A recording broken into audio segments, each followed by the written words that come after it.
Clerk will call the roll. Glenn Whitley, County Judge. Here. Roy Charles Brooks, Commissioner Precinct 1. Present. Andy H. Wynn, Commissioner Precinct 2. Here.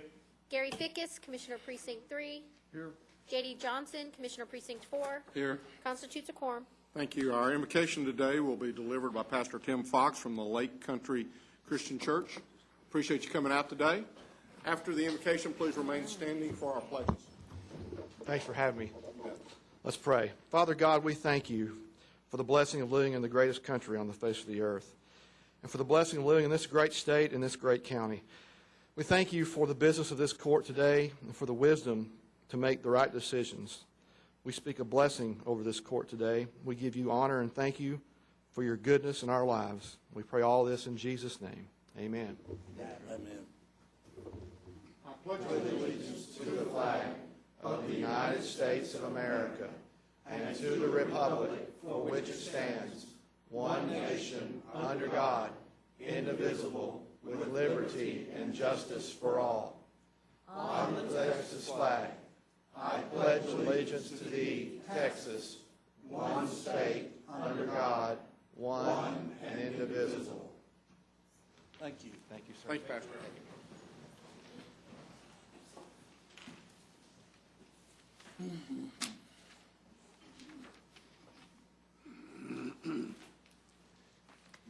Mr. Manius. Thank you, Your Honor.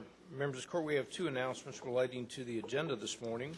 The first one is under the Administrator's Office, item 8A8. This concerns discussion and possible action concerning the Hospital District Board of Managers. We will be taking that up after we return from closed session today. The second item is under the Budget Department, item 8C1. These are the appropriation adjustments for fiscal year 2014. There is revised court communication in your red folder as it relates to those two particular issues. Thank you, Your Honor. Thank you. Court members, you have before you the minutes of our regular meeting of August the 19th. Move approval. Second. We have a motion and a second. Any discussion? Please vote. Motion passes unanimously. You have before you the consent agenda. Move for the approval of the consent agenda. Second. We have a motion and a second to approve the consent agenda. Any discussion? Please vote. Motion passes unanimously. We have a couple of public hearings today. Mr. Manius. Thank you, Your Honor. Members of the Court, we do have two public hearings dealing with tax rates, both for the Tarrant County government and also the hospital district. We're not seeking any action today. This is simply one of the two public hearings we're required by law to hold. We can go to the public hearing section, item A. We're requesting that the Commissioners Court do the following as it relates to Tarrant County government's tax rate for tax year 2014.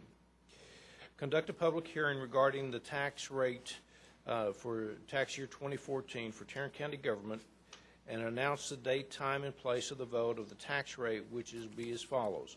That vote will occur on September 9th, 2014 at 10 a.m. in the Tarrant County Administration Building, which is the Commissioner's Courtroom.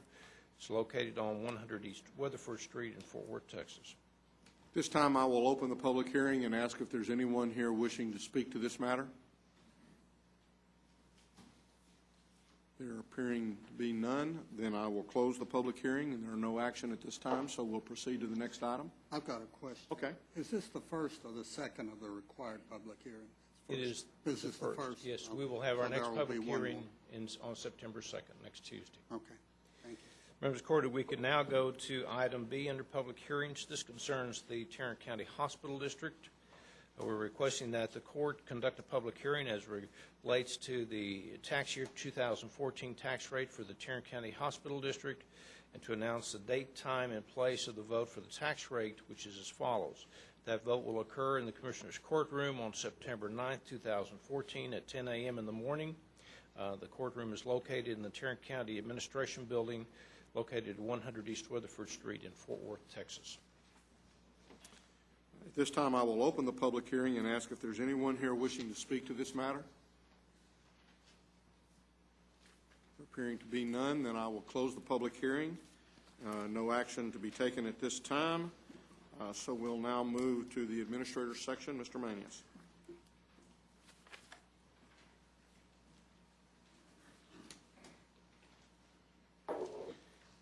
Thank you, Your Honor. Members of the court, we have several items for you this morning. Under the administrative section, you'll see a list of the first 4 or 5 dealing with interim funding. Let me just make a general comment about those. These are state-funded programs. State fiscal year begins September 1, so it'll end August 31st, and we'll be asking for interim funding as it relates to several of these programs.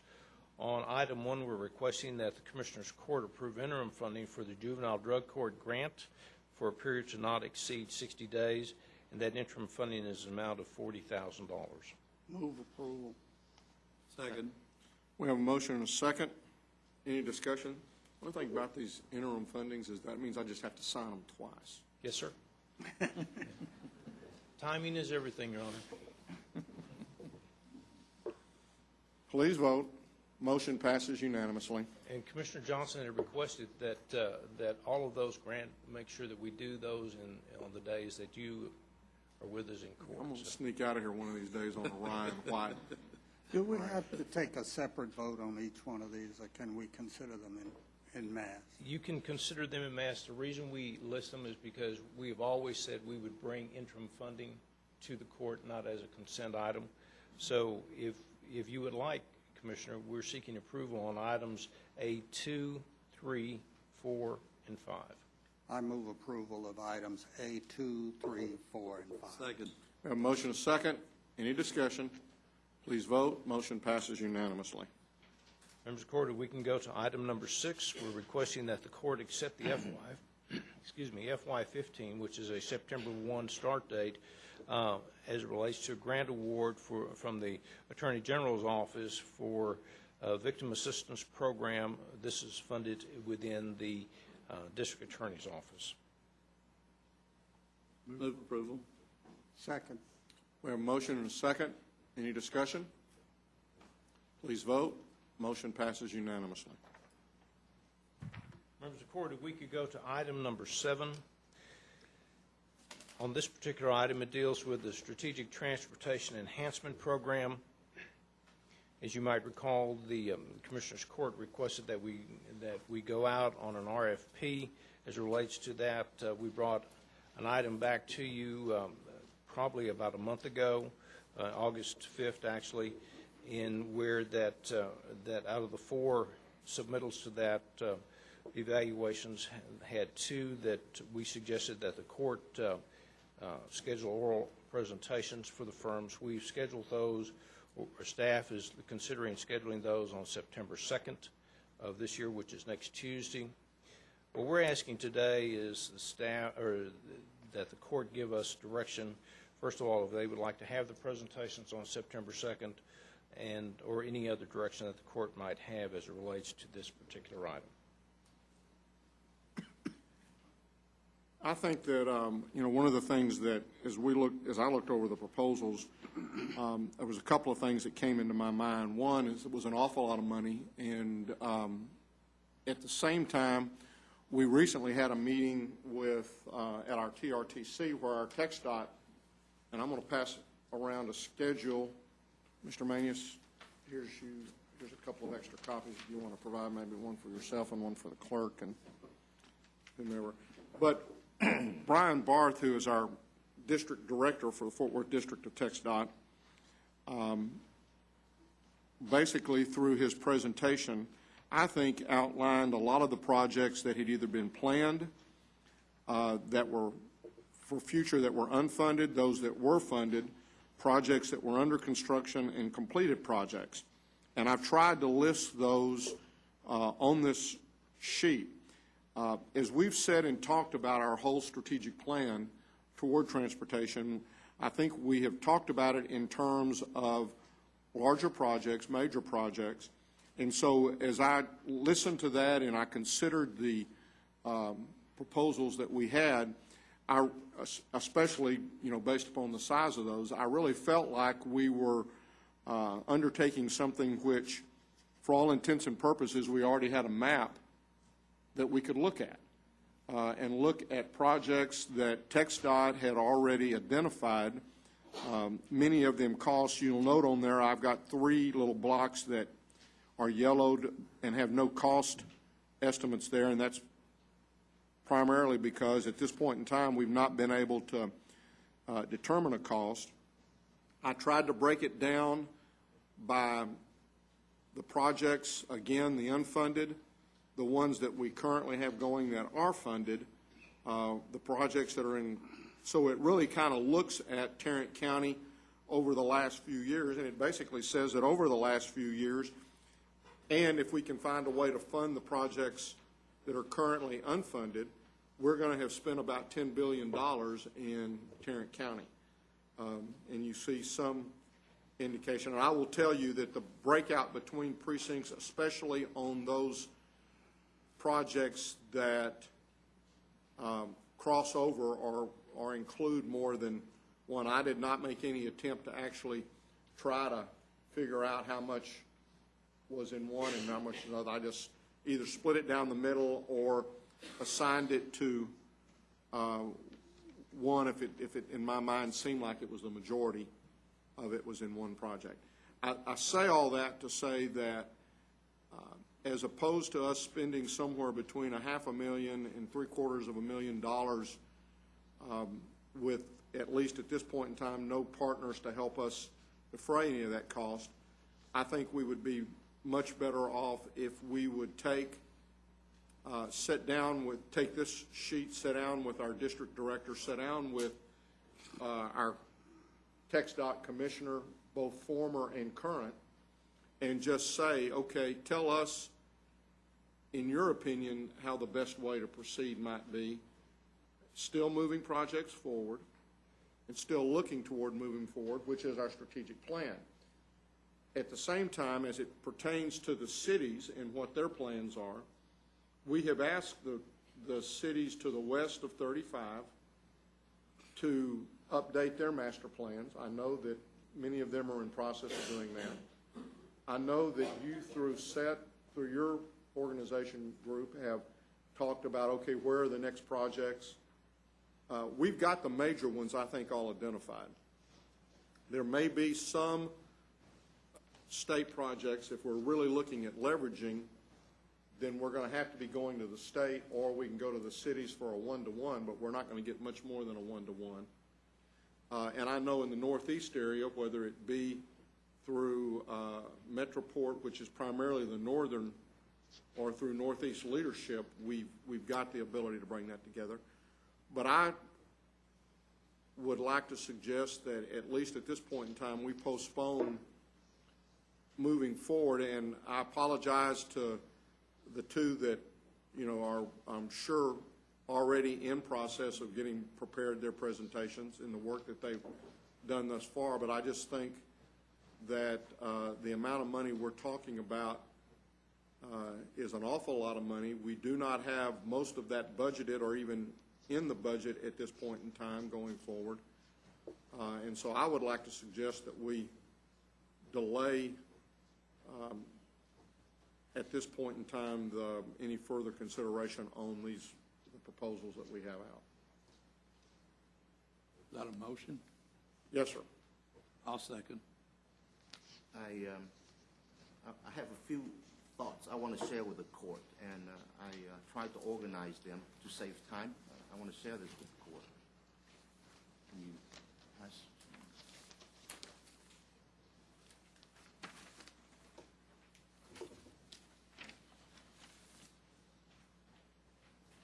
Here's a couple of extra ones, GK. Essentially, we agreed to develop and prioritize and deploy an intermodal strategic transportation plan for Tarrant County. How do we develop a consensus on an approach to move toward creating that transportation plan? Right now, we don't have a consensus on that. So I think I agree with your suggestion, Judge, that we need to delay the decision on the RFP so that we can further our discussion. But I think ultimately, sooner or later, we're going to have to reach a consensus. And it is essential that we obtain inputs from all court members, gather everyone's opinions, and to consolidate those inputs into a working document for us. So I propose that we first work to develop consensus among the 5 court members by following the suggested steps below. Of course, members of the court can add or edit any step as needed, but I think the first thing is, to your point, Judge, is we direct our county administrator to invite TxDOT Fort Worth District Engineer Director Brian Barth, Commissioner Victor Vandergriff, and other transportation leaders come and talk to us about what they think Tarrant County can and should do to develop an effective long-term transportation plan, and what we can do now to move Tarrant County transportation projects forward. That's the first thing. I think the second thing we also need to do is direct the county administrator to meet with every court members to understand the desires of each court member and to consolidate their individual members' inputs into a master idea list. In my opinion, while more inputs are needed, at minimum, the following questions will be needed to address with every court members. Questions like, I'm not going to read them all, but like, what is the desired outcome of the transportation? What are the components of the transportation plan, for example? How do we coordinate a county strategic priorities and so forth? Who's going to do this? Who's going to run the transportation plan? How are we going to supervise it? So these questions have to be answered. What is the expected return on investment? And how much cost, how much money are we willing to invest into this plan and the success of the plan? We have a lot of questions, I believe, are still unanswered.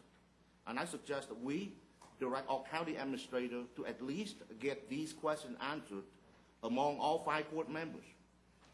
And then third, to direct our county administrator and his team to organize the court members' inputs into a high-level flow chart of activities. And once we have that flow chart, the court can then direct the county administrator to create and present to the court a step-by-step approach to the development of the transportation plan. Then we can discuss and approve that consolidated step-by-step approach to the development of the transportation plan.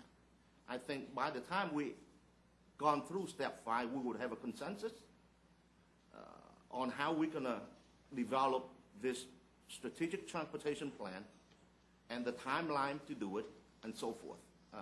If we don't have a roadmap on how we're going to work together to achieve consensus on forming this plan, I think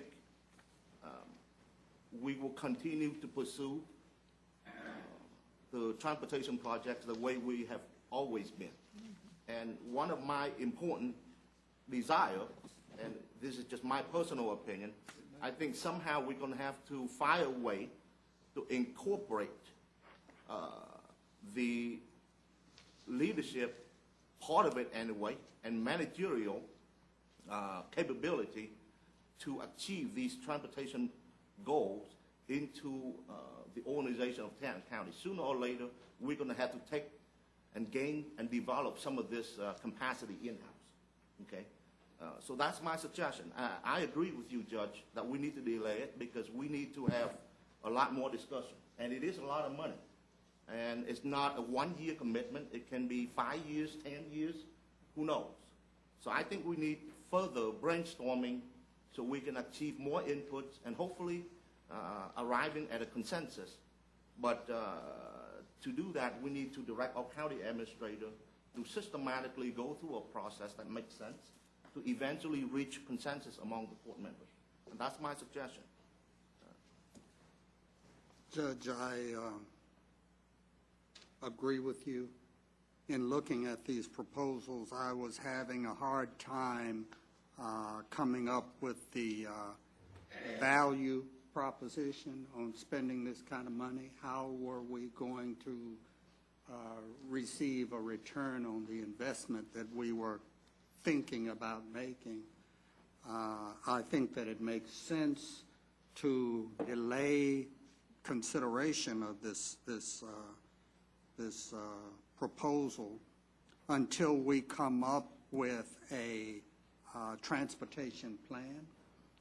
I am generally one who is not a hard and fast process person, but Andy is dragging me kicking and screaming into the process world. I think that the suggestions that he makes in his handout this morning make sense as a way to proceed to develop consensus on the court as to what we want to do, how we want to do it, and how we want to get there. I don't know that I'd want to adopt it, but as a guideline, I think it's a good way to proceed. And basically, I agree. Commissioner Pickens? I think we're kicking the can down the road. We've been talking about this for over a year. Started talking about it last summer. We identified this issue as probably the number one issue in our strategic plan we put together. And to turn around and we were going to hire a consultant to help us develop exactly what, Andy, you were talking about, develop a transportation guidelines and plans so we then could move forward. And now we're saying, let's let our county administrator, and who is very capable, and our head of transportation department, who is probably even more capable because he's TxDOT.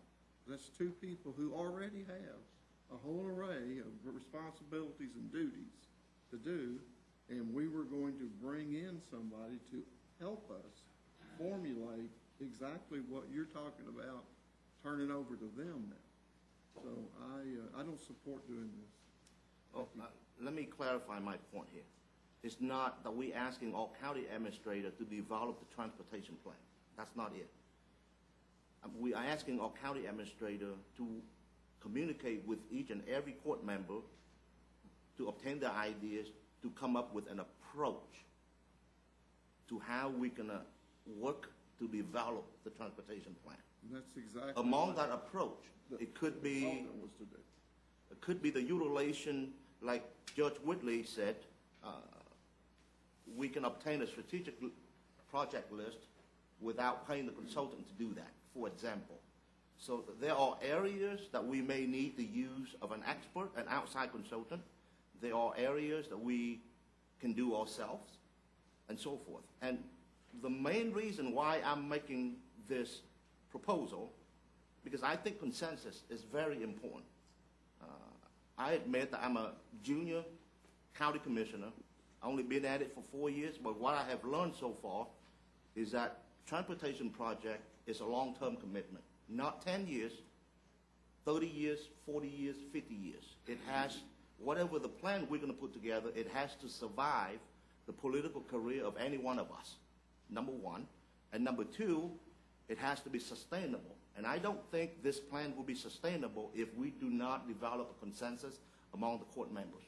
We will have 5 different individuals running in 5 different directions, and that may not work. And that is my major concern. That is why I'm suggesting, and I don't think we need to adopt it as a hard, fast way to move forward, but I think using it as a guidance to help us arrive at something tangible that all county administrators won't be so confused as to what the next step should be.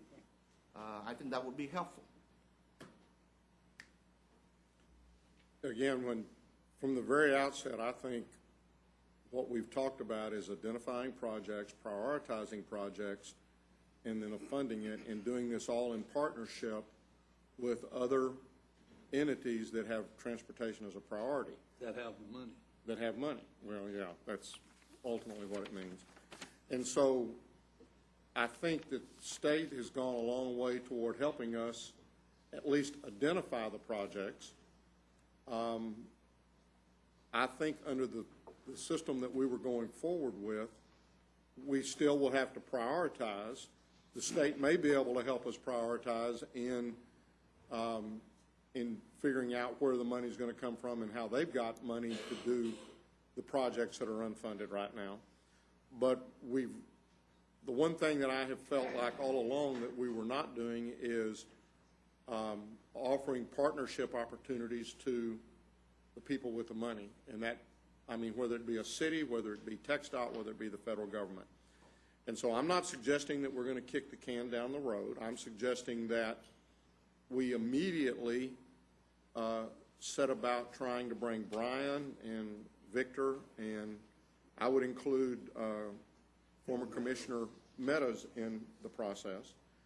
And we sit down and say, you know, Brian, you've identified these projects. How do we go about moving them up or seeing if we can fund them earlier? Specifically, I mean, as you look at the projects that are currently funded, down near the bottom, the two needs assessments for 199 and for 183, those are just the needs assessment. Once those assessments are done, there's going to be a multi-million-dollar project that's going to move from those all the way up to the top, as I'm assuming would be unfunded at that point in time. So, you know, I think we've got a blueprint of at least the major projects that we're talking about that we can begin working on, and after conversation with them, we may determine that our needs are at that point in time. They may help us to, we've identified them, they may help us to prioritize them, and then what we may have left is how do we fund them. So that's why I'm just suggesting at this point in time, I think we're getting the cart out a little bit in front of the horse. And a lot of what we had initially thought that our consultants might do may have already been taken care of for us by TxDOT. Well, I kind of wish that we had followed the process, had our two selected companies come in, make their presentations, and we would probably be a little more knowledgeable about what they were going to do for us before we, you know, decide to blow this thing up. So, anyway, that would certainly have been, I would have liked to have heard what the two companies, what their plans were. So. Any other discussion at this time? Please vote. Motion passes 4-1. Do I vote for both? There you go. If you want to vote for both, I'll go ahead and call it unanimous, and we'll. Okay, 4-1. Thank you, Your Honor.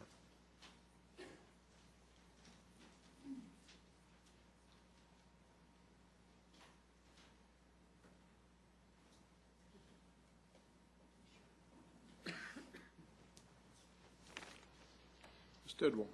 We have one item that we're asking the court to consider this morning, and that's receive and file the Tarrant County financial statements for the 10-month period ended July of 2014. So moved. Second. We have a motion and a second. Any discussion? Please vote. Motion passes unanimously.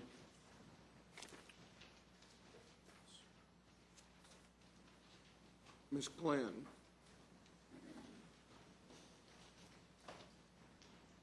She must be, no, you're the wrong Miss Glenn, but you go ahead and come on up if you'd like to. But wait a minute. No, we've got a different item. Yeah. We've got a domestic relations item up This here, is an item H. interim- This is an interim funding. Oh, are you on item F? I think I'm on item H1. What you gonna do with F? Well, I'm going to let Sugar come up, I guess, and talk about that. I move approval of item F. It's another interim funding deal like the others. Okay. F1. Second. You skated on us this time. All those in, please vote. Okay, I'm going to take a breath, and we're going to kind of get back on track here. All right, I'm going to move approval of item H1. Second. We have a motion and a second to approve item H1. Please vote. Motion passes unanimously. Mr. Phillips. Put you right up here. Didn't take long, did it? Didn't take long at all. Good morning. Good morning. Good We're morning. requesting today that the court approve an order calling the general election to be conducted on November 4th, 2014. This, of course, is for the county races that will appear on the ballot. State races will be called by the governor. And we have several jurisdictions that'll be, local jurisdictions that'll be on the ballot also, but they'll be called by their respective jurisdictions. Move approval. Second. We have a motion and a second. Any discussion? Please vote. Motion passes unanimously. I gather this is our new elections administrator? I'm sorry, you were Not here out last week? Yeah. Mr. Phillips? Nice to meet you, Commissioner Brooks. You need to come by and see me. Will do. We'll Thank plan you. on. Now, Miss Tina Glenn. I dozed off there for a minute. Move to receive and file personnel agenda. Second. We have a motion and a second. Receive and file the personnel agenda. Any discussion? Please vote. Motion passes unanimously. Thank you. We have two additional items. The second item, we're asking the court to approve out-of-class pay for public health. If approved, this will continue out-of-class pay for Ann Sawyer Caldwell until such time as we have in place our new director. The cost to the public health fund, we're estimating to be a little bit more than $3,800, including fringe benefits. Move approval. Second. Now, Motion and a what is the second. date that we expect the new director to report? September 15th. September 5th. Do we have a vote? Yeah. Our third Motion item, passes unanimously. I thought I was awake. I guess I am now. The third and final item, we're asking the court to approve a waiver of terminal benefits for juvenile services. As explained in your court communique, we have a probation officer who's going to retire at the end of this month with 366 vacation hours. Juvenile Services has several vacancies at this time for a variety of different reasons, so they're requesting the waiver effective August the 29th. The cost to the State Financial Assistance Fund will be approximately $11,300, including fringe benefits. Move approval. Second. A motion and a second. Any discussion? Please vote. Motion passes unanimously. Thank you. Reluctantly, I'll recognize public health at this point in time. Well, good morning. Good morning. You don't have to sign all that stuff you've left in my office. I know, sir, and it's a lot of them. We're seeking approval for interim financing for a number of state-funded grants, and I guess you might not need to put your pen down because we've got all the grants have already come in. They just didn't make this agenda. Doesn't mean he has to sign them today. No, not today. Oh, not today, when? Did I tell you I was going to be gone next week? How about tomorrow? The grant funds end on on August 31st. Second. We have a motion and a second. Any additional discussion? Please vote. Motion passes unanimously. Thank you. Thank you. Purchasing.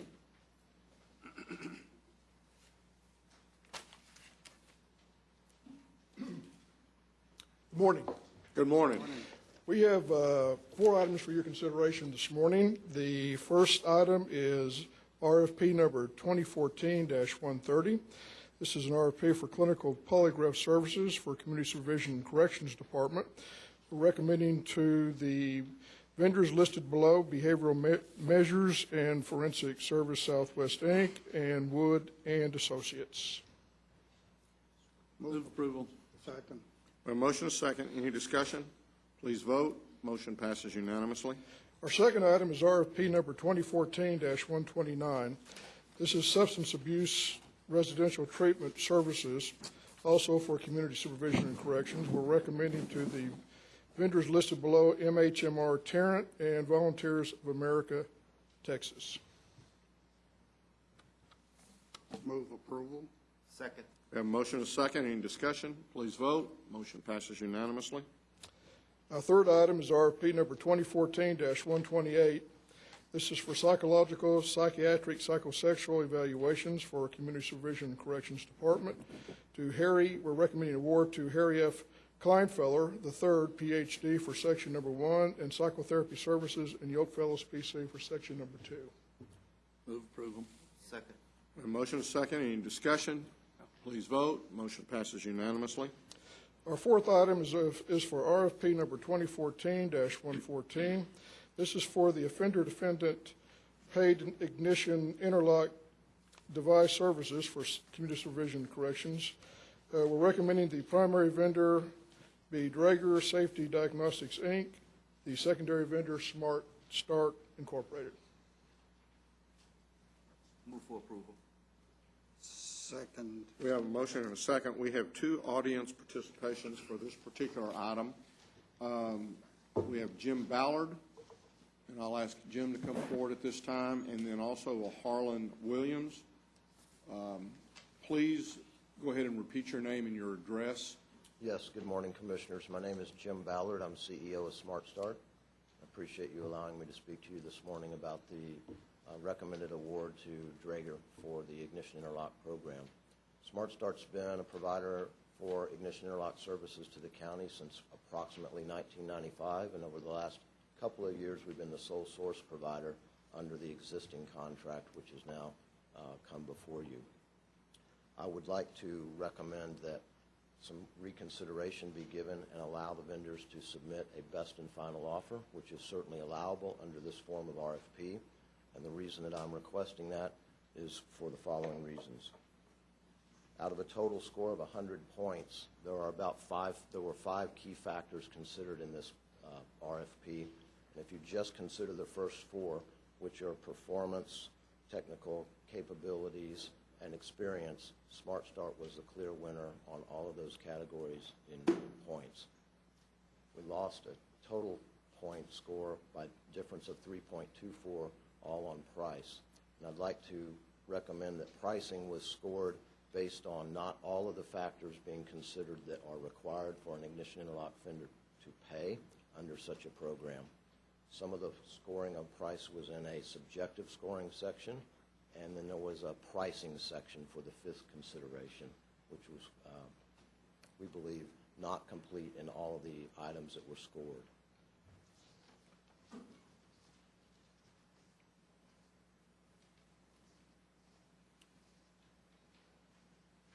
In addition, there were no cost considerations given for the actual cost to the county to switch vendors, so all of the cost evaluation was based solely on the cost to the offender.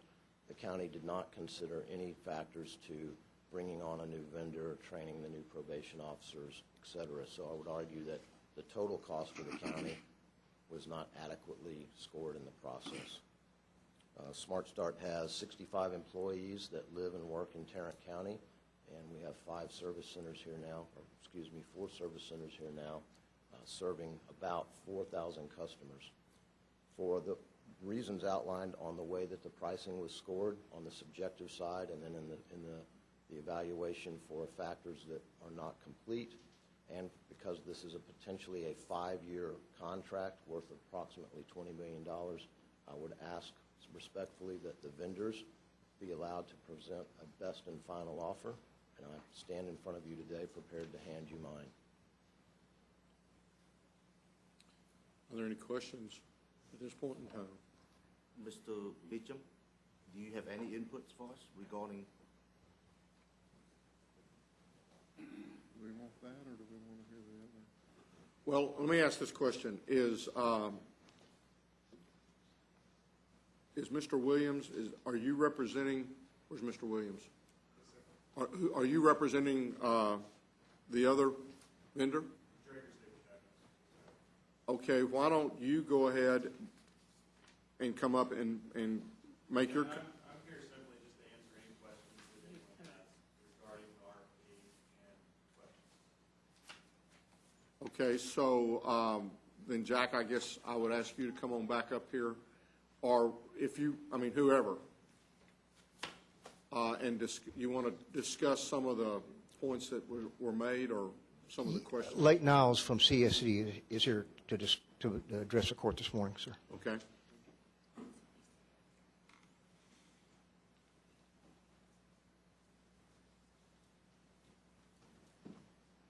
Good morning, members of the court. Thank you for having me. As you know, we elected 2.5 years ago to go through this process. Smart Start was the selected vendor. I want to say that we've had very good service from that company to this point. We have made a decision, and first point I'd like to make is a business decision to go with one provider It is a business need on our end. Prior to doing this, we had 7 different vendors at one time.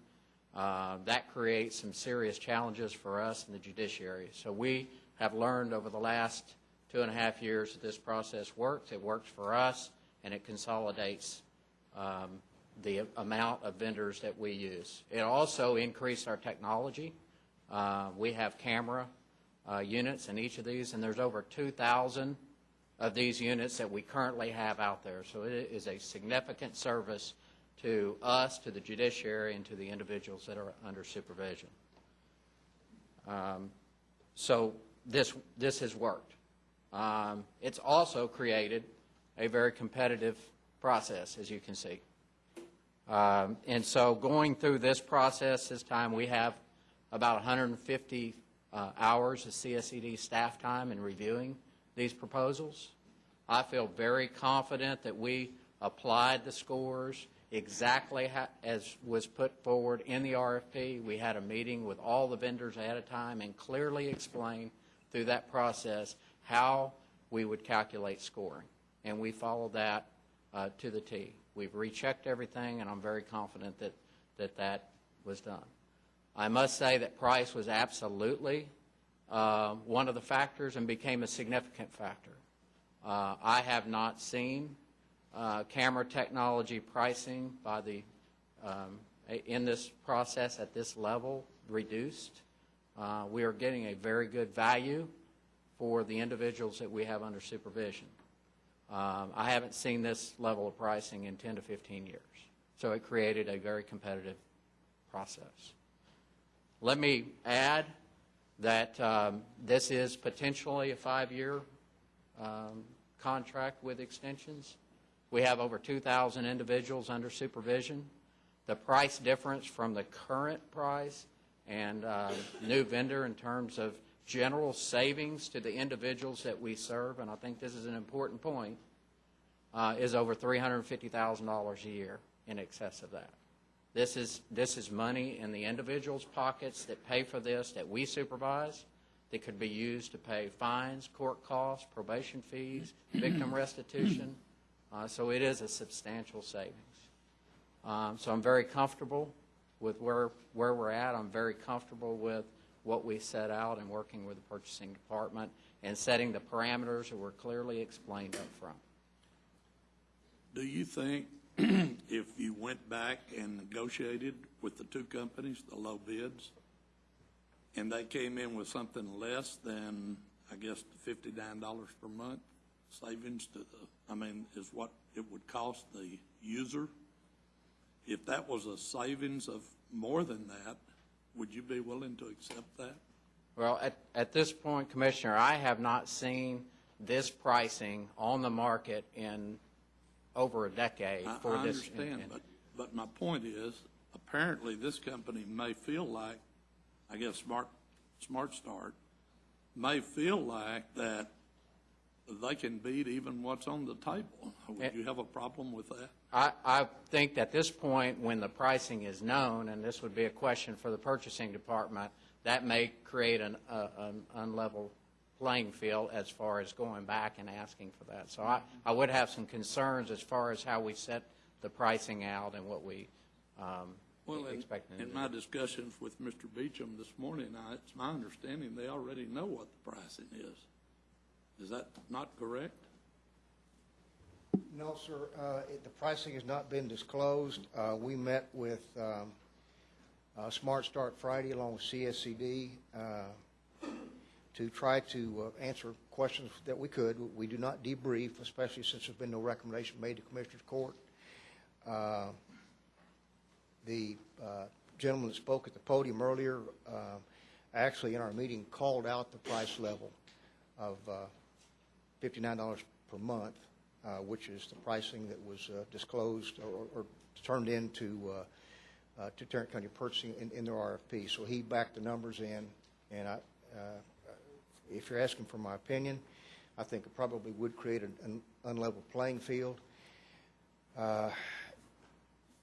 The use or suggestion of a best and final is discretionary in an RFP process. based on the information that we received from CSCD and his statement that he'd not received or seen pricing at that level for 10 to 15 years, we felt very comfortable with the recommendation that we brought to Commissioner Court. That's just my opinion.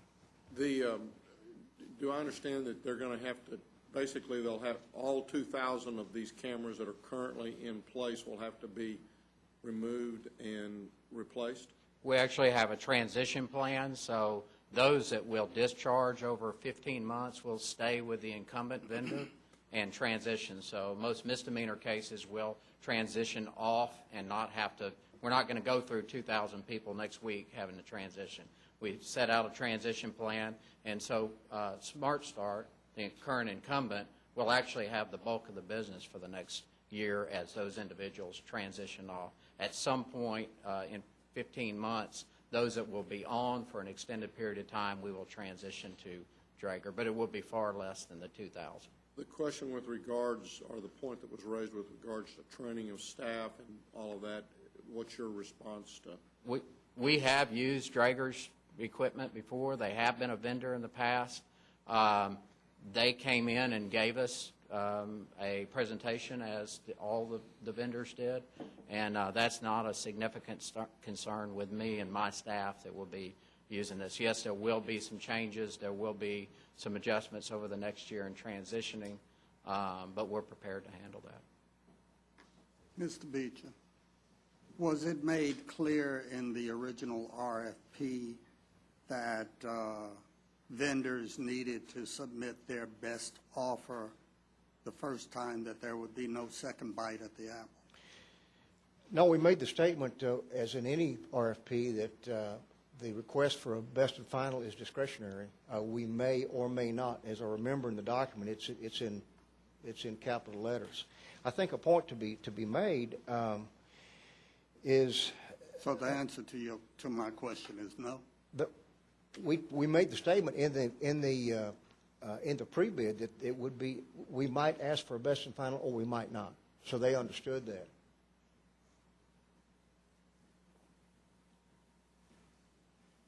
Up to us. I think a point to be made would be that it's the entire total score of the RFP. We actually lowered the pricing requirements from 2 years ago from 30 to 25%. So price actually.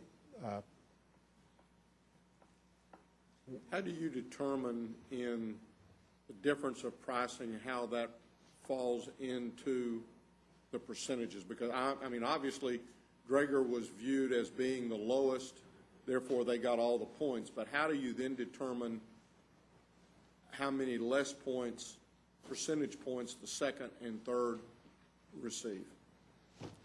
Good morning. Because that obviously makes a difference in who wins this bid. The price portion of the responses are purely mathematical. The cost. So that's what I'm asking. Tell me the mathematical formula by which, how did you go from 25 to 17? The low bid divided by that bid times the points. The maximum points available. So the low bid gets the maximum points. Low bid gets maximum points. So how did you? The secondary is calculated by low bid divided by that bid's points times 25. Okay. Jack, since the best and final offer request is discretionary to us, how do you make the determination of when to ask for it and when not to ask for it? The decision this time was based on the statement from CSCD and that they were very comfortable with the pricing level and had not seen that pricing level for the last 10 to 15 years. The prices actually dropped. Draeger's previous price per month under bid RFP 2012-058 was $75 per month. They dropped to $59 per month on this response. Smart Start's price from 2012-058 was $81.19. they actually dropped to $75 for this response. So it was based on the determination and the information received from CSCD, and that they were comfortable with the price structure, and we concurred with that statement. If you were doing a best and final, I guess this just kind of hit me. I mean, on most of our contracts, if you do a best and final, you go to the low bid, and you're talking with the low bid and saying, is this your best offer? Is that correct or not? Correct. Go to the two lowest bids. Do you go to the two, or do you go to just the lowest? Too low. If it would have been based on the pricing that we received, we would have gone to Draeger only the first time around because of the difference in the price between the 59 and the 75 that they responded with. Normally, on one of these RFPs, do we go to one or do we go to two?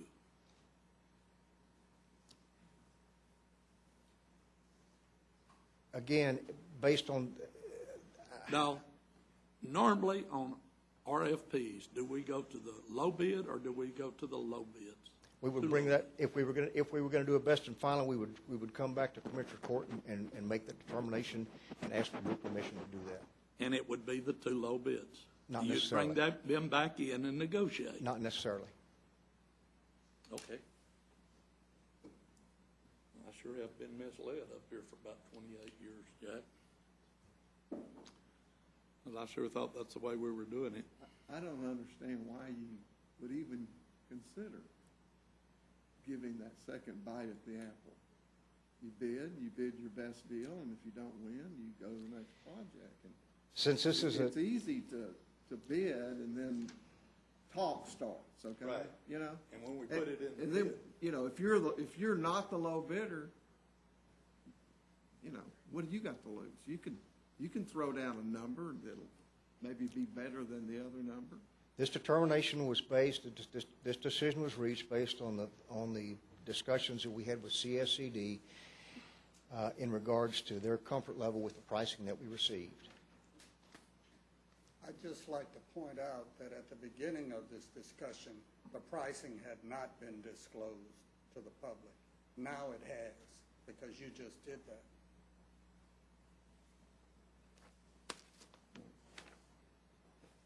I think going back and negotiating after something bids is not a good practice. You know, why should I throw my best number out when I might get a chance to go throw another one? And we felt like that they did. Well, my motion stands. We have a motion, we have a second. Is there any further discussion? What is the motion? To approve the recommendation of the award for item number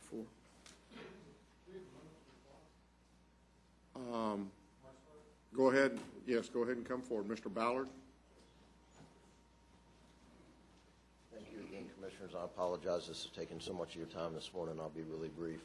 They mentioned a factor of 2,000 units, but actually it's closer to 4,000, 3,983 to be exact, and that's because that also the bond side of the business comes along with it, which is not specifically known, and so therefore the factor is, you know, equally damaging, I guess, in terms of the size of the business. Again, it's about $4 million a year in business. Potentially now it's a 5-year contract, whereas in the past it was only a 2-year contract. I certainly understand if you don't want to do a best and final offer, although I'm prepared to do that. Would you consider a shortening of the term so that the contract is not locked up for 5 years? It's a lot of money and it's a long time to lock it up. It's never been locked up for that long. Well, I think the term, to respond to that, I think the term is actually a 1-year term or 2-year term with the ability to renew for 3 years thereafter, or on an annual basis? The contract term is 2 years with the potential for 3 1-year renewals. Okay. So, and then with regard, I want to be sure I understand, are you, the 2,000, is that what, Leighton, is that what you have in CSCD? And then what you're telling us is there's another 2,000 that's direction of other folks within the county? In total, that's what we have. There are people convicted out of Tarrant County, and the increase is because the bond side of the business, not just the probation side of the business, always chooses to go with the vendor that has won the bid. Well, the issue is not how many units, the issue is price. The difference is $75 versus $59, whether it's 4,000 units or 10,000 units. Are you saying that your cost was based on 4,000 units versus 2,000? Is that why your cost is higher? Is that what you're saying? Ask me that question again. You mentioned that we have a total of 4,000 units instead of 2,000, like. Correct. Okay. So are you telling the court that because your calculation of your cost, your total bid, was based on 4,000 units instead of 2,000, therefore your bid became higher? Is that what you're saying? No, I'm not saying that, sir. Okay. I'm just saying that the total value of the award is bigger than the 2,000 units. Okay. So you're saying your cost per unit is lower? Yes. If you can give a better price today, why couldn't you have given a better price when this thing bid? We did lower our price, and in fact. After the bid? No, for the bid, and we also put in some additional features, again, which we don't believe we were scored on, which was an additional person for the county as a full-time employee, and there wasn't a way to weight that in the scoring. That was additional cost to us. We also offered up our real-time reporting technology on 5% of the vendors at no additional cost as well, but there really wasn't a way for the county to score that based on the way that the RFP was laid out, but nonetheless, we thought those were value-added services. And you're still 25% higher? Yes, sir. About? Okay. Can you talk about 4,000 versus 2,000, and what is that all about? We have, this proposal is for CSED, and those are the individuals that we have under supervision, which include a portion of bond cases and all those individuals under probation. There are various other individuals, some under the county pretrial bond supervision, or they could be under occupational driver's license, or just individuals on their own for some other reason that have a hookup. So our numbers in this RFP are a little over 2,000 cases. Pretrial bond can choose to coattail on this RFP. It's written in there that way, and that would be a few hundred others. The others must be related to occupational driver's license or other cases that live in Tarrant County and supervise some other place. Can be coattail with additional cost, or? They just can tie on to our purchasing, to our agreement by simply adopting filing an interlocal agreement and adopting that. No? No, there is no cooperative allowed in this particular bid. This particular document, 2 years ago, and I've got to, probably should have made that correction earlier, they were not a sole source provider. As Mr. Isles said, there were 5 to 7 companies. The Board of District Judges chose to and agreed to the fact of using a vendor. This time we added a vendor, a primary, with the secondary in case there were problems. Both the two companies involved are not new companies. They've been in the business for quite some time. They're very capable. Quite honestly, 2 years ago, the Draeger Group protested this award. They learned from the process. Smart Start, in our minds, were the best vendor 2 years ago. That's changed around to, as far as the recommendation, Draeger being the best vendor this time. The items that the gentleman talked about were not scored. We scored everything, apples to apples. CSCD is the best department in this county in regards to scoring RFPs. They take the process very seriously. It's a very concise process. And there's going to be a loser this time, and our recommendation stands to the court. Any other discussion at this point in time? Please vote. Motion passes unanimously. Mr. Ballard, thank you for your comments. Mr. Williams, thank you for being here to answer any questions. Thank you for your time. Thank you.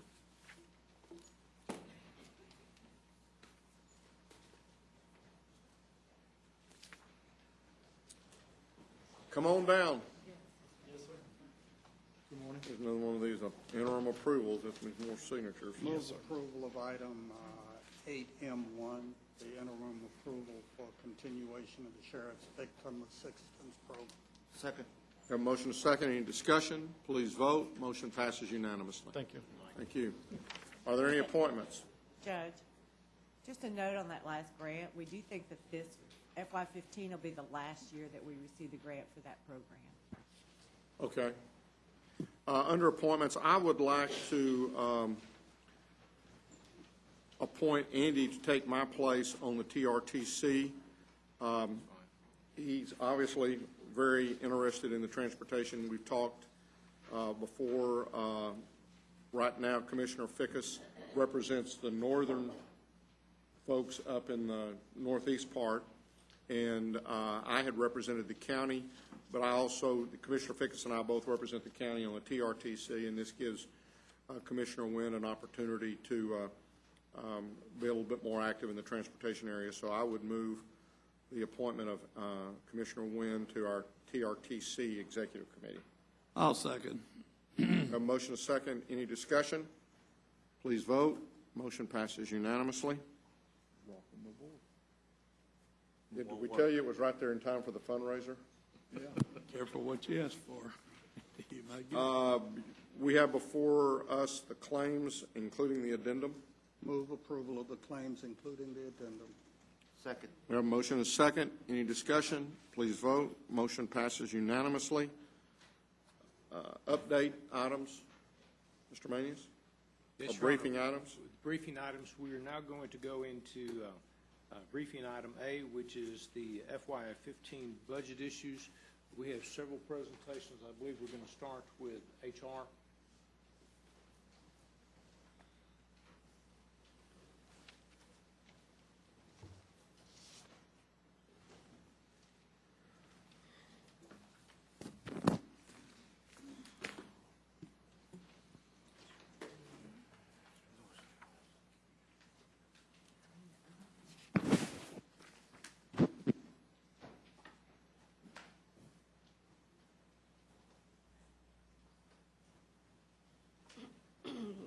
Good morning. I just want to tie up several issues with regards to compensation for next fiscal year. So I'm going to run down this handout. This first one pretty quickly. It is really a recap of some of what we've talked about with a little bit more detail. Shouldn't be anything real new or surprising here. So the first part, we have the structure changes for next fiscal year. These are all of the HAY recommendations from earlier this year. You've heard these already, so I won't go through those.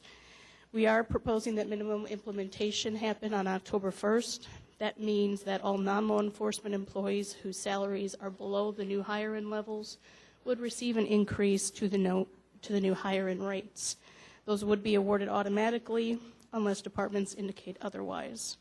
We're also talking about maximum implementation effective October 1st, and that means for law enforcement employees, when their steps move, their salaries move with them. Again, those will be awarded automatically unless departments indicate otherwise. For merit increases, we talked about a 3% merit pool. The range for that would be 0 to 6% awarded on January 1st. A full-time classified employee would be eligible if hired before August 1st. If the structures don't move by 3% for a particular employee who happens to be maxed out, we would recommend that they be eligible for a lump sum payment of up to 3%, and the total of their merit increase and their lump sum would not exceed 3%. This is the same policy that we followed in the past. Step increases, very similar to previous years again, that would be awarded on review dates. Same issue with lump sums. They would be awarded to anyone with a structure of adjustment of less than 3%, and the total of structure adjustment and the lump sum would be less or would not exceed 3%. For project employees and unclassified employees, generally speaking, those will be 3% increases awarded on October 1st. Again, will be awarded automatically unless departments indicate otherwise. For reclassifications, we will follow the new policy. Employees will be eligible to receive up to a 5% salary increase or an increase to the higher end rate, whichever is greater, and those will be awarded on October 1st. General rules for merit increases and step increases: employees will need to have appraisal scores of a minimum of 2.95 in order to qualify. Employees, if they're not receiving a regular county paycheck, namely they're on some sort of leave of absence, they won't receive their increases until the return to work. So that's a rundown pretty much of what we've talked about so far. Any questions about that before I move on? Okay. So we have a couple of outstanding issues. The first one being court coordinators. We're going to talk about that a little bit later, so I'm not going to address that here at the moment. Certification and education pay. There are a couple of pages behind that I'll ask you to look at. The second page first is for law enforcement certification pay. The court indicated a couple weeks ago that this was a plan that you were interested in. So what you see there is a draft policy for that. I'll outline the main points of this for you. Effective October 1st, employees in the law enforcement salary structures and commanders in the district attorney's office and sheriff's office would be eligible for this pay. Why do we single out the commanders? They happen to be on non-law enforcement scale. They happen to be in the exempt scale. For whatever reason, it's sort of a leftover, I think, from the past. But these individuals are required to have peace officer licenses, certifications. They're actually required to have advanced certifications. So we do believe they should be covered in this policy if they have a higher level. Employees who have received certification above what is required for their positions would be eligible for the payment of $50 monthly. The list there that you have of bullet points are the certifications that they would be eligible to receive $50 for, namely intermediate, advanced, and master, jailer, peace officer, and telecommunicator certifications. It goes on to say that employees may not receive certification pay for multiple certifications. So if they have a master's in both peace officers and jailers certifications, they would only receive a single $50 payment.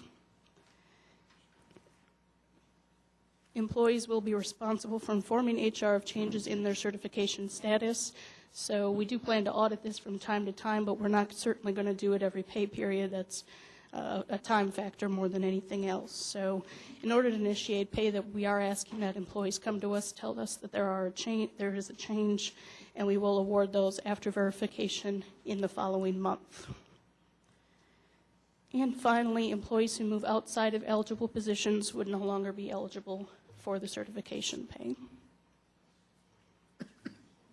So let me ask a question on that. If we were to make this eligibility, basically, if you did something during a year, I'm going to talk to two things within that paragraph. One is I believe that the employee should be responsible each year to sign something that indicates that either they have done something that now qualifies them for this, or that they have not done anything to change their status and they're still qualified for it. As far as doing this on a month-to-month, I would suggest that if someone is qualified during the year, that it doesn't begin until the beginning of the following year, so that we don't end up every month having to go through a change in the system. So, are we talking about the sheriff's department now, or are we talking about this other list? I'm just talking about the paragraph. Well, it would apply to whatever we end up deciding, but even within the sheriff's, if in June someone gets this advanced thing, they wouldn't qualify to start receiving that $50 a month until the beginning of the next year. And each year, the employee will be responsible for, one, signing something that nothing's changed, I'm still eligible for the 50, or notifying us that they have done something that makes them eligible for the 50, or they have done something that they've not kept up in their certification, which means that they're they have to tell us that they're no longer qualified. That way, it's always on them, and if there's an oops, the oops will have been because they didn't do something versus because we missed something or wasn't aware of something and create a problem. So if we end up approving this, then I would like for the onus to be on the employee themselves to make sure this happens, and us not get 2 or 3 years down the line and find out that an employee didn't qualify or did qualify, and we've got to go back and try to recover 3 or 4 years of pay that, you know, that we oopsed it on, or vice versa. We owe them 3 or 4 years. This way, it just makes them responsible for keeping up with this and doing it. And as opposed to doing it every month or every pay period, we just make it effective. You know, they have to do it, and it makes it effective at the beginning of each year. That's a thought. Let's just right here include what was approved in Commissioner Fickus's motion. It does not. Does not. And that That's amount was how much? It was 400 and something thousand? right.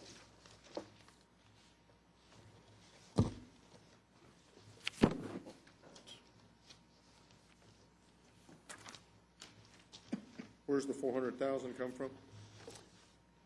He's talking about the law enforcement part. It's not included on this sheet. Okay.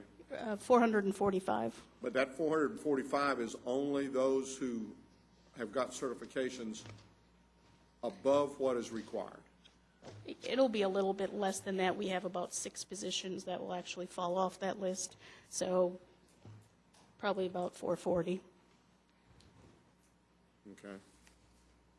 And But there will there's be a lot of folks who have certifications that will not get anything because that certification is required by their position. at the basic level, there are a lot of individuals. At the higher levels, not quite as many. Okay. We don't have a lot comparatively of positions that require something more than a basic.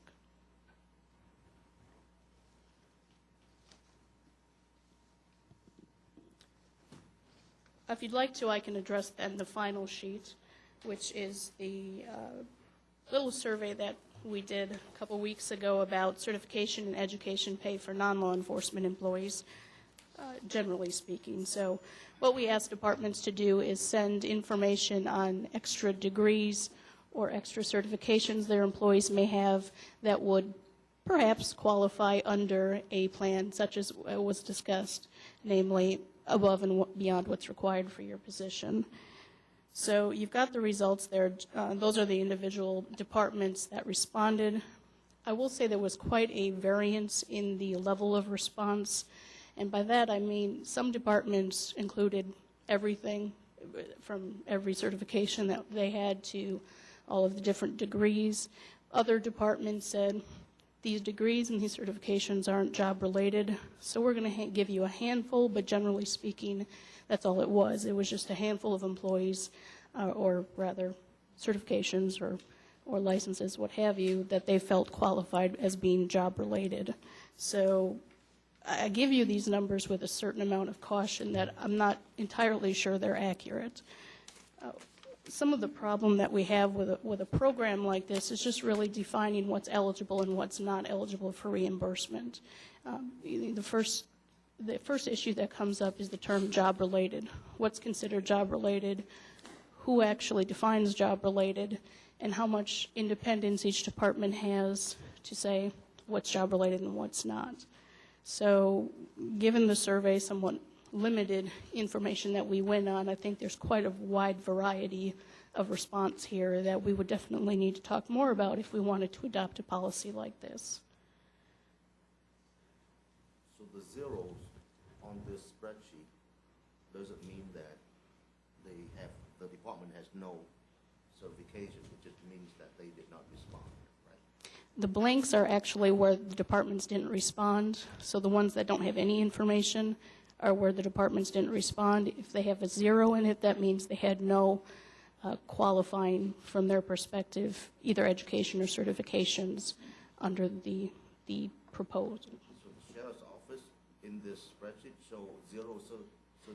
Right, because all of theirs is covered in that law enforcement group for the most part. I mean, all of their peace officer and jailers, all of that is under. That's a separate piece. That's not Yes, included. it's not included on here. And the same for the other law enforcement constables, ME's offices, et cetera. I'm not sure exactly why we didn't participate, but we will. I thought we had discussed that, but I apologize for us not having.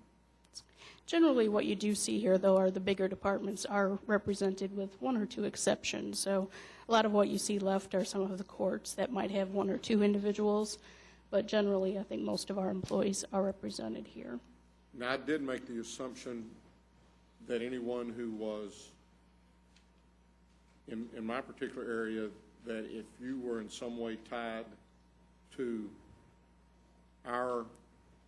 if you were unclassified, you weren't eligible for this. You did say that. I believe so. That's what you said. I have a feeling that there's a lot of departments that have really not studied this carefully. I think this is going to be a much larger number than what we're looking at here. I'm afraid so. But what you're showing right here, the 414 would be the cost with fringe benefits. I'm assuming the only fringe on that's going to be well, it would be pension and it would be payroll taxes. Correct. From that standpoint. So it'd be about potentially 21%. It's about 22. Yeah. 22%. And that, you're saying that 414, you would then add to the 400 and something, so collectively, we would be talking about around 850 to 900,000. Depending upon, and again, if Commissioner Johnson is correct, then that number could go up. Correct. More from that standpoint. Because look at the courts that show zero, and the constable's offices,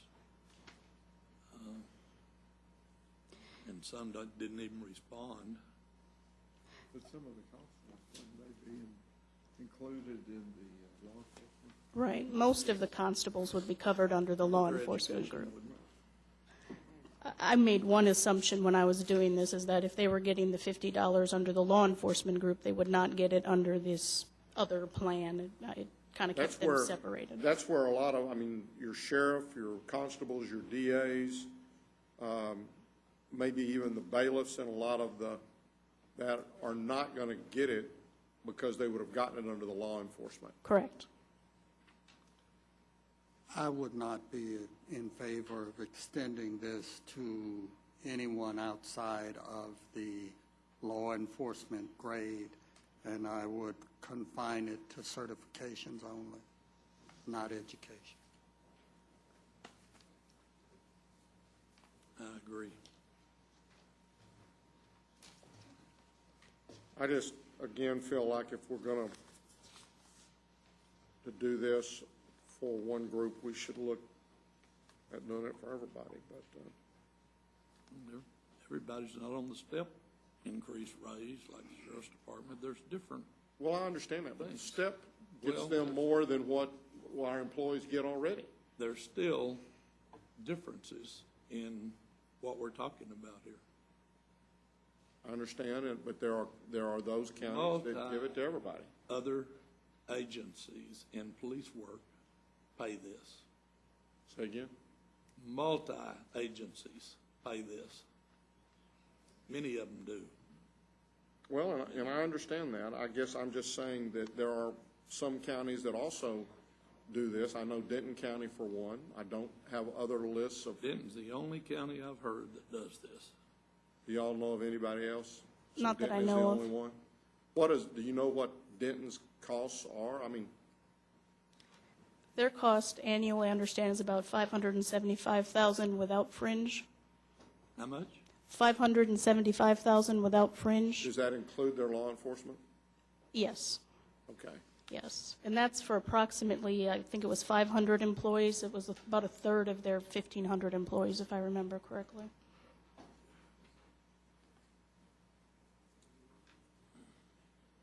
So this would be a similar, I mean, our percentages would probably be a similar amount. We'd be talking about a third. Could be.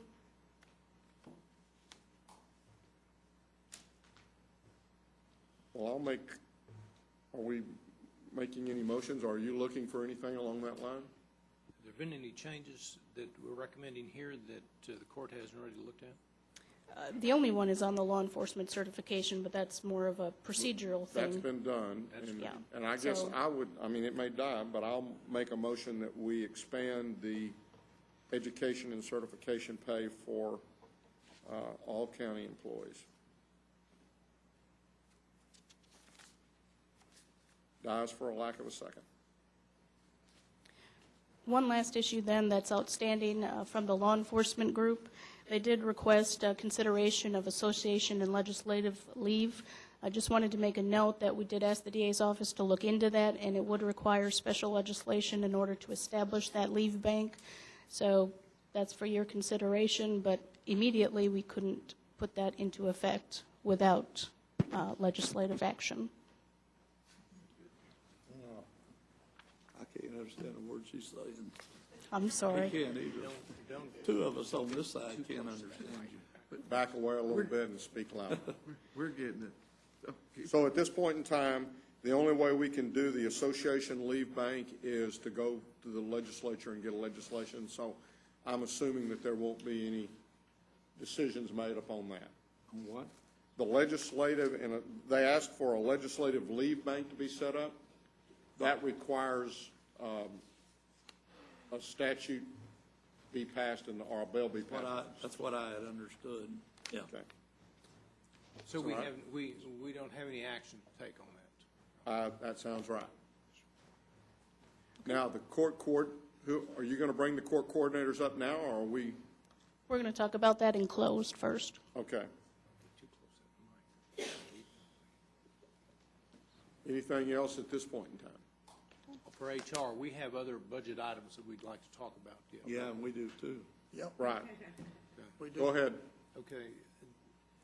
Commissioner Johnson, you had asked earlier today on housing finance, you had two particular issues that you wanted us to address. We have that information, and this concerns a county match to the Department of Agriculture grant for Meals on Wheels of Tarrant County in the amount of $58,577.25. If we provide that, it will leverage an additional $920,000 plus for Meals on Wheels. That was one of them. That was the $58,577.25.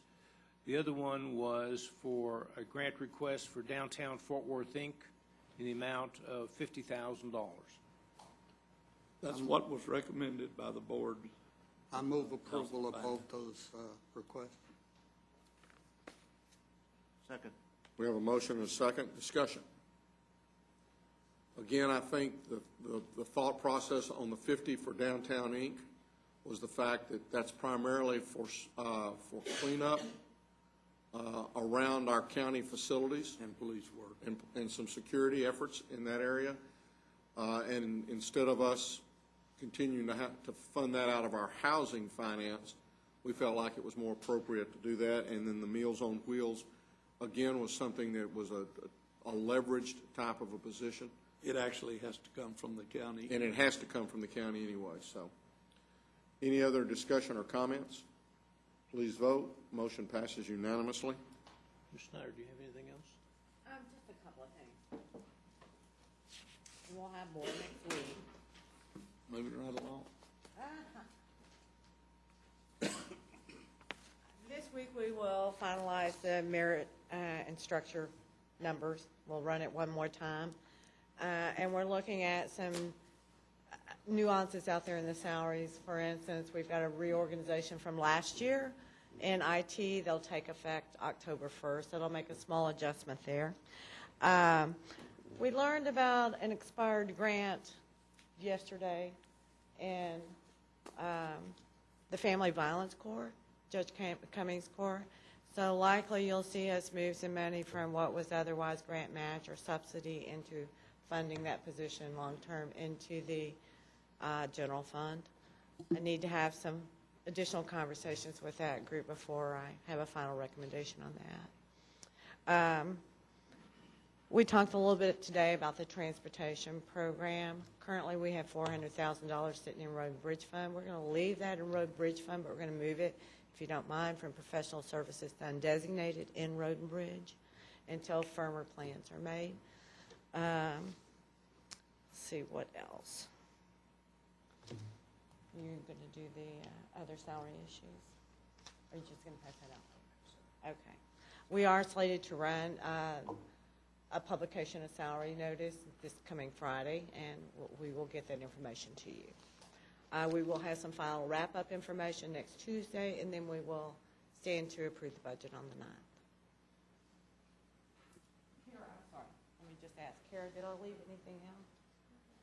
Okay, thank you. Your Honor, we could move to item B on the briefing, if that's okay with you. Yes, sir. Okay, we could go to the public health briefing. Dr. Kurian is here to address the court at this time.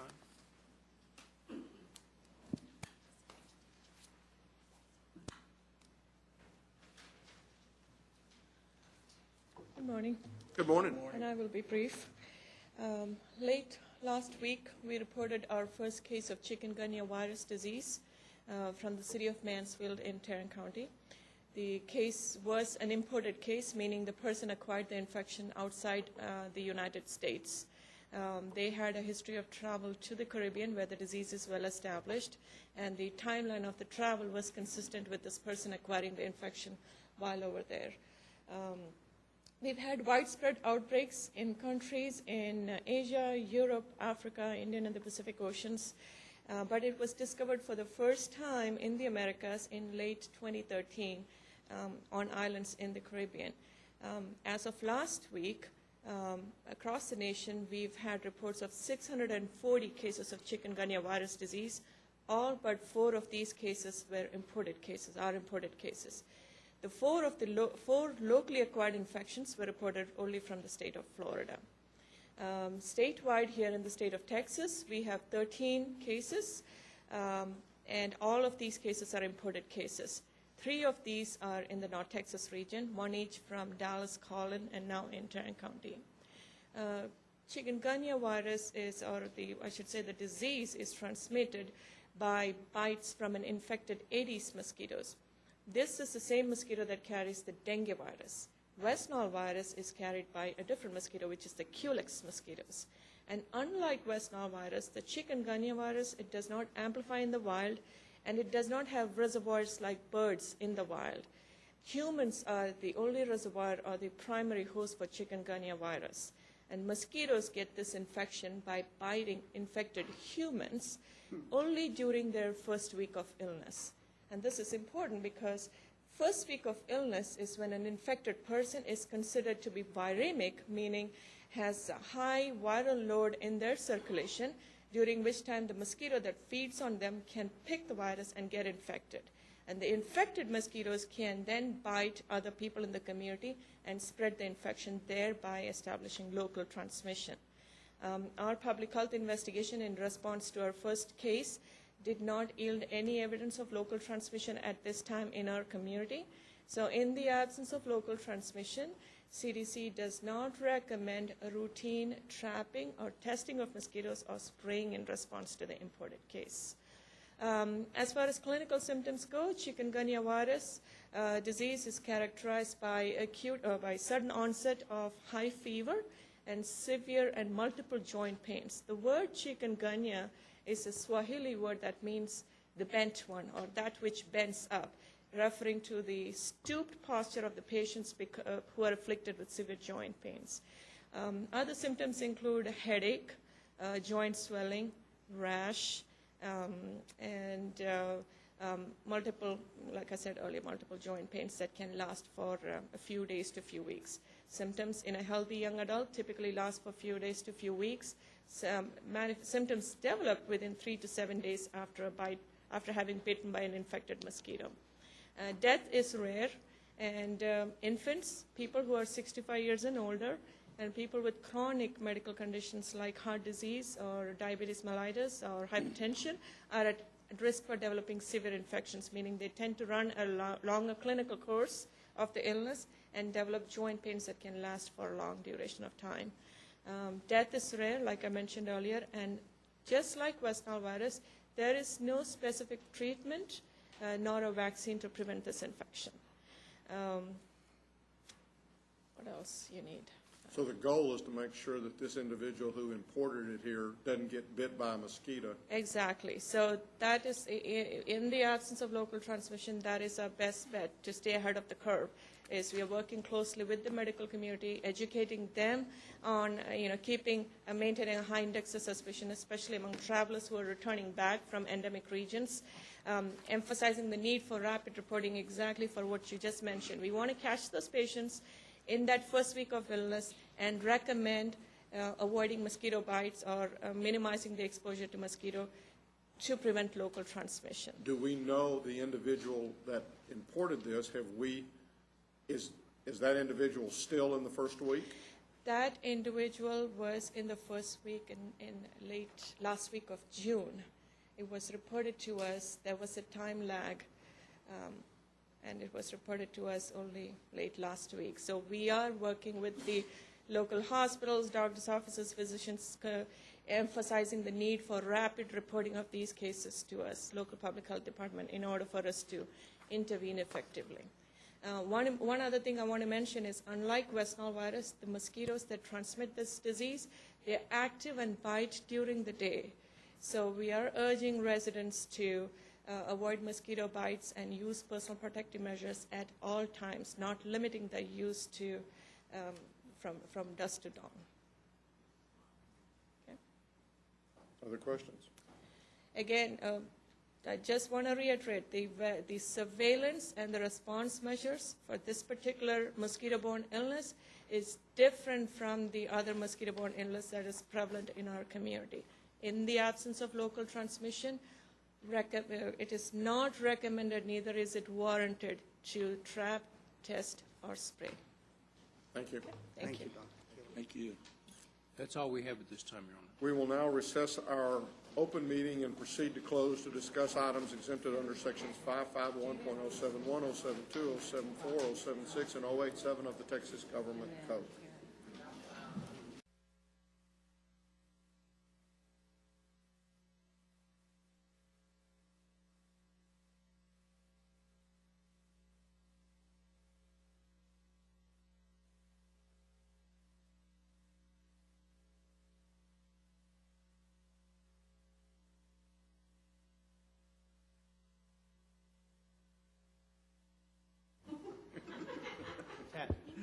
I get so many. I hear it all the time.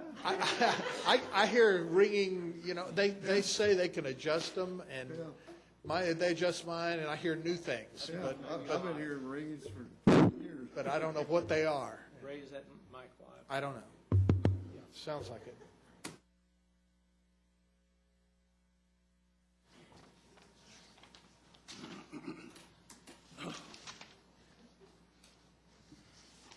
Having returned from our closed session, we'll now address the following matters.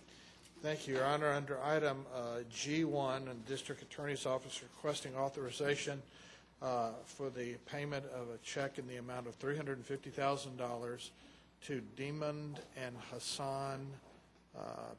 It's an attorney account. It's their IOLTA account. In full and complete settlement of the Saravallo Holden lawsuit, and we're asking for this funds to be released by the auditor without it first appearing on the claims register for approval by this court. Move approval. Second. We have a motion and a second. Any discussion? Please vote. Motion passes unanimously. That's all we have at this time, Your Honor. One of two items. One of two items. We got one item. It's time to adjourn. You brought it on yourself. It's time to adjourn, Your Honor. We are adjourned.